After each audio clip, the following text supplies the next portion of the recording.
नमस्कार, मैं हूं तनिष्का चौरसिया और आप देख रहे हैं एलआर न्यूज। चलिए जानते हैं कुछ खास खबरें। वार्ता कर रहे हैं कि बीते दिनों लखनऊ में एक महत्वपूर्ण बैठक हुई थी, उसमें भी आपने जो है डेलीगेशन से मुलाकात किया था कमेटी से, और उसके अलावा जो ये फाइनल जो पेश किया गया है पूरी जो रिपोर्ट किस तरीके से देखिए, सबसे पहले आपका सवाल था कि हम जो यहाँ पर वो समिति के लोग आए हुए थे, जो मेंबर्स थे यहाँ पर, और जेपीसी के अध्यक्ष महोदय भी लखनऊ आए। उनके आने से पहले मैंने कई बार अगस्त से अब तक कई बार मिलने के लिए हमने उनको पत्र दिया और भी तमाम सोर्सों से मिलने की कोशिश की। तो मेरे पत्र को उन्होंने पढ़ा ज़रूर होगा, लेकिन उन्होंने हमें बुलाया नहीं। लेकिन अभी जब हाल में ही लखनऊ आए थे वो, तो मेरी ख्वाहिश थी कि सारे लोग जा रहे हैं तो मैं भी उस पर जाऊँ, लेकिन जब उन्होंने बुलाया नहीं तो हम गए नहीं। बहुत से लोग बिना बुलाए वहाँ पहुँच गए फ़ोटो खिंचाने के लिए। तो मेरी ये आदत में नहीं कि मैं फ़ोटो खिंचाने के लिए वहाँ पहुँचूँ और मीडिया में शोर शराबा हो। मैं ज़मीनी स्तर से काम करता हूँ। और मैंने जेपीसी के अध्यक्ष जी को जब हमने ये सलाह दिया, तो वो सलाह जो ये 44 जो खंड थे, जो 44 लोगों की जो डिमांड्स थी, जो उनके मशवरे थे, उनसे मिलते जुलते थे। तो हो सकता है इसलिए हमको नहीं बुलाया कि इसी पॉइंट को ही हिट करेंगे। उन्होंने हमें नहीं बुलाया और हम गए भी नहीं। और हमें पहले से ये इस बात का आभास था कि जो जेपीसी के अध्यक्ष हैं वो इस देश के अंदर एक दिन काला अध्याय की शुरुआत ज़रूर करेंगे, और आज का दिन वो काला दिन के रूप में जब ये लागू कर रहे हैं तो वो एक काला दिन के रूप में हम लोग मनाएंगे। उनके इस रिपोर्ट पर हमें पहले भी विश्वास नहीं था, क्योंकि जब उनसे वो लोग मिलने की कोशिश करते थे जो उनको सही मशवरे देते, तो उन्हें उस पर विचार करना पड़ता। ये उन्हीं लोगों से मिले जो लोग वक्फ संपत्तियों पर उनका कब्जा था। लाखों करोड़ों अरबों खरबों की वक्फ संपत्तियाँ जिन लोगों के पास है, जो लोग उस पर कब्जा किए बैठे, उस पर उनकी मोटी कमाई हो रही है, वो लोग भी उसमें शामिल थे उनकी मीटिंग में। और ये उन्हीं लोगों को बुलाए, एक उनको मेंबर्स की नंबर्स को पूरा करना था, और बुला करके उन्हीं लोगों से मशवरा लिया। उन लोगों ने बाहर कुछ बोला, अंदर कुछ तय हुआ। ऐसे में कौम को बहुत बड़ा नुकसान हो गया। आज हम कहना चाहते हैं कि तमाम हमारे ही समाज के लोगों ने जो वक्फ की संपत्तियां पे कब्जा करके रखा है, आज वो लोग जो मुतवल्ली लोग माल खा रहे हैं, वक्फ की संपत्ति को लूट रहे हैं। सरकार ने देखा कि मुतवल्ली लूट रहे हैं तो हम क्यों ना लूटें। सरकार की नीयत भी डगमगाई, और फिर वो सरकार सोचती है कि जो लूट चुके लूट लिया, अब हम इसको लूटेंगे। तो सरकार की मंशा वक्फ संपत्तियों को लूटना है, इसलिए उन्होंने ये तरह तरह के शियोफे छोड़े और एक फॉर्मेलिटी के तौर पे कमेटी का गठन किया। कमेटी गठन का मतलब ये हुआ कि जब विपक्ष के लोग, पक्ष के लोग, जब उसमें 31 लोग शामिल हो गए, तो उनकी सबकी बात को पर विचार विमर्श करना चाहिए, उनकी बात को समझना चाहिए, उनकी बात को गंभीरता से लेना चाहिए। ये तो जिसकी लाठी उसी की भैंस। आपके मन में जो आया आपने फैसला दे दिया। आपके एनडीए के सरकार पक्ष के 14 लोगों ने जो मशवरा दिया आपने उसको मान लिया, 44 लोगों को खारिज कर दिया। ये कहाँ का इंसाफ है? ये किस संविधान में ये लिखा है? भारतीय जनता पार्टी संविधान का हमेशा हनन करती रही है, और ये जेपीसी बिल ला करके सबसे बड़ा नुकसान उन वंचित समाज के लोगों का, पसमानदा तबके के लोगों को किया, जिनके लिए हमारे पुरखों ने वक्फ संपत्ति उनको वक्फ किया था कि इनके फलाह बहबूदी के लिए, हमारे तमाम बीमार आज़ार के लिए, वंचित समाज के लिए, मज़दूरों के लिए, गरीबों के लिए, यतीमों के लिए, बेसहारा के लिए, बेवा के लिए, पसमानदा तबके के तमाम जो गरीब मुसलमानों के लिए वक्फ किया था। हमारे पुरखों ने अपनी ज़मीन वक्फ किया, इस पे हमारा अधिकार होना चाहिए। लेकिन जो 14 पॉइंट्स इन्होंने इस पे बिना किसी विचार विमर्श के, बिना चर्चा किए, अपने ही मन से बहुमत पा गए, अपने ही मन से बहुमत हासिल कर लिया कि साहब हमको बहुमत मिल गई।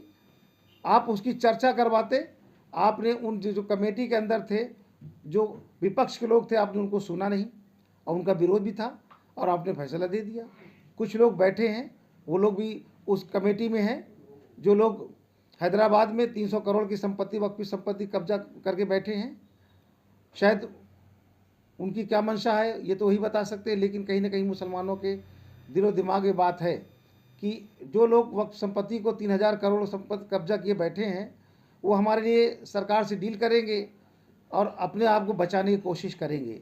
तो कहीं ना कहीं ये जो लोग मिले, इससे लगा कि वो उनके पास जो भी है, जो भी एम्पायर खड़ा किया है वक्फ बोर्ड के मदद से, उसको बचाने के लिए वो पूरी कोशिश कर रहे थे और लगभग डील इसी पे तय हुई कि साहब हमको बचा दीजिए और आपको जो करना करिए। आज वही ये सरकार कर रही है और मुझे बहुत अफसोस के साथ कहना पड़ रहा है कि ये संपत्ति मुसलमानों की है और इसमें सरकार का क्या, कुछ नहीं, लेकिन सरकार एक ज़बरदस्ती सब लोकतांत्रिक ये जो फैसला आया है ये लोकतंत्र की हत्या करने जैसा है। ये गैर जिम्मेदाराना फैसला है। ये सरकार का एक तरफा सरकार को लाभ पहुंचाने का, और जो कमेटी के पक्ष के लोग थे उनके, ये सारे के सारे सरकार को खुश करने के लिए सरकार के इशारे पर इस तरह के उन्होंने बात की। और अफसोस की बात यह है कि इस लोकतंत्र में जब आपको सुनना नहीं था, कमेटी के मेंबरों की बात माननी नहीं थी, तो कमेटी बनाया क्यों था? आप थोप देते कि साहब हमने थोप दिया, लेकिन आपने एक बहाने से ये इस तरह की हरकत की कि हम कमेटी बना देंगे, कमेटी में 14 लोग समर्थन कर देंगे, बाकी खारिज कर देंगे। उनका मकसद पूरा हो गया, लेकिन यह हम होने नहीं देंगे। हम लोग देखेंगे, अगर वो लोकसभा में इस पर चर्चा होती, अगर हम लोगों के लिए इसमें लोकसभा कहीं न कहीं से हमारे उन 44 लोगों के बिंदुओं पर विचार विमर्श पुनः करता है तो ठीक है, वरना फिर माननीय न्यायालय का दरवाज़ा हम लोग भी खटखटाएंगे और अपने वक्फ बोर्ड की ज़मीनों को बचाने के लिए हर संभव प्रयास करेंगे। अपने तमाम पूरे प्रदेश के हर स्टेट में हम मेमोरेंडम देंगे और हमारे लोग अपने शांतिपूर्ण ढंग से इस लड़ाई को आगे लड़ने का काम करेंगे। मुख्यमंत्री ने साफ साफ कह दिया है कि जो है माफियाओं का जो है जो गढ़ है वो वक्फ बोर्ड के अंदर कहीं कहीं दाखिल है। तो ऐसे में जो है बातें तो वही हो रही हैं कि वक्फ बोर्ड को जो है कहीं डकैती और जो चोरी का जो इल्ज़ाम जो है मुख्यमंत्री साफ साफ लगा जाए। जब मुख्यमंत्री जी कह रहे हैं कि माफिया उस पर कब्जा करके उस पर लाभ उठा रहे हैं, तो मुख्यमंत्री जी भी तो उस ज़मीन को अपने हथियाना चाहते हैं। जो काम जिनको माफिया कह रहे हैं वही काम तो मुख्यमंत्री जी भी करने जा रहे हैं ना। ये डीएम को क्या, इन्होंने जितने प्रावधान किए हैं 14 के 14 प्रावधान तर्क संगत गलत हैं और ये भारतीय जनता पार्टी की एक सोची समझी रणनीति का हिस्सा है। अगर वक्फ ज़मीन पर आप कलेक्टर पावर दे दें तो कलेक्टर मनमानी करेगा, सरकार की सारी कलेक्टर काम करेगा। कुल मिला के इनकी मंशा है कि मुसलमानों के जो हमारे पुरखों ने ज़मीन, वंचित समाज, बेवा बेसहारा गरीब तबके के लोगों, पसमानदा मुसलमानों के लिए जो ज़मीनें दिया था, उस पर कुछ मुतवल्ली और कुछ कौम के ज़िम्मेदार लोग जिस तरीके से भ्रष्टाचार कर रहे हैं, तो उनको लगा कि हम क्यों ना एक प्लानिंग के तहत वो सारा के सारा हम उन वंचित समाज से छीन ले। तो ये सरकार की जेपीसी कमेटी की रिपोर्ट से सबसे ज़्यादा अगर नुकसान हुआ और सबसे ज़्यादा अगर प्रभावित हुआ है तो वो समाज, जिस समाज के लिए, पसमानदा समाज के लिए माननीय प्रधानमंत्री जी घड़ियालू आंसू बहा रहे हैं, बार बार पसमानदा के हालात पे चिंता जता रहे हैं। अगर सच में पसमानदा के हितैषी थे तो ये जो भी वक्फ बोर्ड का फ़ायदा होना था, जो भी वक्फ बोर्ड के लिए प्लानिंग करनी थी, वो पसमानदा मुसलमानों के लिए करने चाहिए थे। ये आज कल तो काला अध्याय एक जेपीसी कमेटी ने जगदम्बिका पाल ने लिखी दिया। जगदम्बिका पाल महाभ्रष्ट, जगदम्बिका पाल सरकार के इशारे पर काम करने वाला शख्स। हमको पहले से उस शख्स पर विश्वास नहीं था कि ये कहीं ना कहीं सरकार के इशारे पर भ्रष्टाचार को बढ़ावा देगा और वक्फ की ज़मीनों पर गलत रिपोर्ट और गलत तरीके से रिपोर्ट ले करके और रिपोर्ट पेश करेगा और गुमराह करेगा। तो क्या लगता है कि जो कमेटी बनी हुई थी उसमें जो मुस्लिम जो सदस्य थे उनकी बातों को इग्नोर किया गया या उन्हें अपनी बात रखने का पूरा मौका नहीं मिला, क्या उन्हें नज़रअंदाज किया गया? भाई देखिए, जब आपने कहा कमेटी बनी और कहा कि सारे लोग अपने अपने मशवरे कमेटी को दें, तो जो उसमें मेंबर्स रखे उन लोगों ने भी और मेंबर के अलावा 500 लोगों ने भी अलग से 572 लोगों ने अलग से भी अपने मशवरे भेजे और मेंबर्स ने दिए। तो सवाल इस चीज़ का है कि जब वो मशवरे गए तो उस पर आपने विचार नहीं किया, आपने उस पर कोई चर्चा नहीं किया, आपने सीधे सीधे थोप दिया कि साहब ये 14 लोग हैं जो इनकी बात, ये 14 पॉइंट को मानेंगे। सभी खंडों पर विधिवत उस पर चर्चा होनी चाहिए थी और ईमानदारी से चर्चा को गंभीरतापूर्वक सुन करके तब न्याय करना चाहिए था।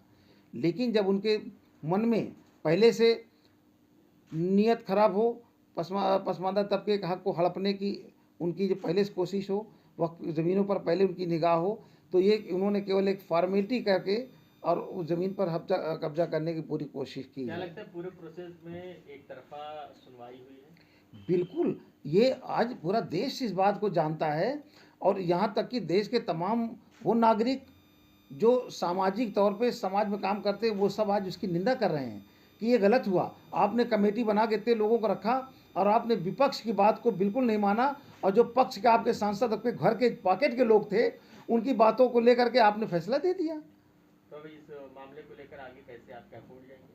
हम अभी ये चर्चा होनी, अगर चर्चा लोकसभा में चर्चा हो गया, चर्चे में अगर माकूल हल इसका नहीं निकला तो निश्चित तौर से हम माननीय सुप्रीम कोर्ट का दरवाज़ा खटखटाएंगे और मुझे पूरा भरोसा है कि हमें वहाँ न्याय मिलेगा। उत्तर प्रदेश ने जो रिपोर्ट पेश की है कि सिर्फ रेवेन्यू रिकॉर्ड में सिर्फ 3000 वक्फ हैं, उसके अलावा जो भी वक्फ की ज़मीनें हैं, जो भी वक्फ संपत्ति है 1,27,000, वो रेवेन्यू रिकॉर्ड में नहीं है। देखिए, बात आप सही कह रहे हैं कि सरकार ने जब इससे पहले सर्वे कराया था तो सरकार के लोगों ने धीरे धीरे करके वक्फ संपत्तियों को सरकार में निहित कर दिया।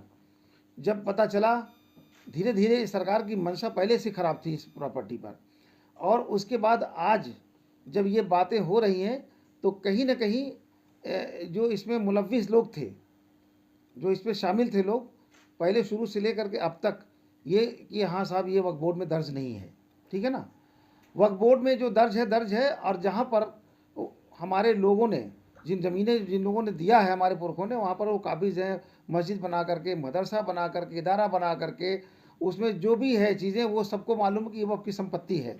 अगर वो उन्होंने अधिकारियों ने दर्ज नहीं किया और हमारे लोगों को गुमराह किया और दर्ज नहीं किया तो ये अधिकारियों की गलती है। लेकिन वक्फ संपत्ति है और उस पर लोग हैं और उस पर मस्जिद बनी, एक हज़ारों साल पहले से सब कुछ चला आ रहा है। तो वहाँ पर सरकार अगर ये चाहेगी कि हाँ वहाँ पर जाके उसको खाली करा लेंगे तो ये बहुत मुश्किल काम होगा और ये देश के अंदर सबसे बड़ा मतलब समझ लीजिए कि लोकतंत्र की हत्या होगी। ऐसा कि कमेटी के अंदर जो कमेटी बनी उसमें कम से कम जो उन्होंने की बात की 2 गैर मुस्लिम रखेंगे, 2 गैर मुस्लिम का रखने की क्या जरूरत। हमने तो नहीं कहा कि आप बालाजी मंदिर पे हमारे मुसलमानों को रखिए, हमने तो ये नहीं कहा कि आप राम जन्मभूमि पे रखिए, हमने जितने आपके धार्मिक स्थल वहाँ पर तो नहीं कहा कि आपके कमेटी में हमारे मेंबर होंगे। आप 2 गैर मुस्लिम को यहाँ डाल करके सभी स्टेट में डालेंगे तो क्या करना चाहते हैं। आपकी मंशा साफ है कि आप हमारे अपने मेंबर के जरिए हम वहाँ पर मनमानी करेंगे, हमारे लोग हमारा साथ देंगे। सर एक बहुत अभी बात सामने नजर आई है कि इसी वजह से जो है कहीं धोखाधड़ी का काम जो है जो और उनकी पार्टियां हैं और या वहाँ वक्फ बोर्ड में जुटे हैं वो लोग करते हैं। देखिए, कल इन्होंने अपनी रिपोर्ट सौंप दिया और देश के अंदर जितने भी कौम के ठेकेदार हैं अभी तक उनकी आवाज़ चूं से पूं नहीं हुई। वो सारे के सारे लोग डरे हुए हैं क्योंकि वक्फ संपत्तियां उनके पास है और वो इस मुद्दे पर बोल करके सरकार से पंगा नहीं लेना चाहते हैं कि अगर हम इस पर ज़्यादा सामने आएंगे तो हमारी कलई खुलेगी और हमसे वो ज़मीनें छीनी जाएगी और मेरे खिलाफ ईडी सीबीआई की जांच सरकार शुरू कर देगी। इस दहशत के मारे अभी सब लोग चुप्पी साधे बैठे हुए हैं। अनिल भाई, सनातन बोर्ड गठन करने की बात चल रही है और उस पर धर्म संसद और तमाम साधु संतों ने कहा कि वक्फ बोर्ड है तो सनातन बोर्ड क्यों नहीं। आप इसको क्या इस मुद्दे को कैसे? नहीं, हम बिल्कुल नहीं चाहते हैं कि हमारा वक्फ बोर्ड है, हमारे वक्फ बोर्ड को स्वतंत्र रखा जाए। सरकार के अधीन नहीं काम करेगा हमारा वक्फ बोर्ड, जो कि सरकार की मंशा साफ नहीं है। अगर वो सनातन बोर्ड बनाना चाहे तो मुझे कोई दिक्कत नहीं, वो अपना बनाए, जहाँ पर उनकी सनातनी उनके लोगों ने वक्फ किया हो, राजाओं ने ज़मीन वक्फ किया हो, सनातन उसको ले। हम उस पर कोई हमारा कोई टीका टिप्पणी नहीं है। अगर सनातन बोर्ड बन रहा तो मेरा कोई हस्तक्षेप नहीं, लेकिन सनातन बोर्ड में वही है जैसे वक्फ बोर्ड में हमारे पुरखों ने ज़मीन वक्फ किया था। अगर वो हिंदू समाज के राजाओं ने या किसी ने अगर वक्फ किया है उन गरीब हिंदुओं के लिए, तो वो सनातन बोर्ड बना के उस पर काम करे, मुझे कोई एतराज़ नहीं है। आप लेकिन साथ हैं इस बोर्ड के? नहीं, हम साथ नहीं हैं, हमें उससे उनके बोर्ड से लेना देना ही है। हमारा सिर्फ मकसद ये है कि जो मेरे पुरखों ने ज़मीन हमारे वंचित समाज के लिए, गरीब पसमानदा मुसलमानों के लिए, उनके लिए छोड़े हैं कि इसका लाभ इनको मिले, तो हम उसकी बात कर रहे हैं, हमें वो मिलना चाहिए। बाकी वो सनातन बोर्ड में क्या कर रहे हैं, हिंदू बोर्ड बनाए, सनातन बोर्ड बनाए, मुझे उससे कोई लेना देना नहीं है, लेकिन मेरे वक्फ की ज़मीन को नहीं छुआ जाए।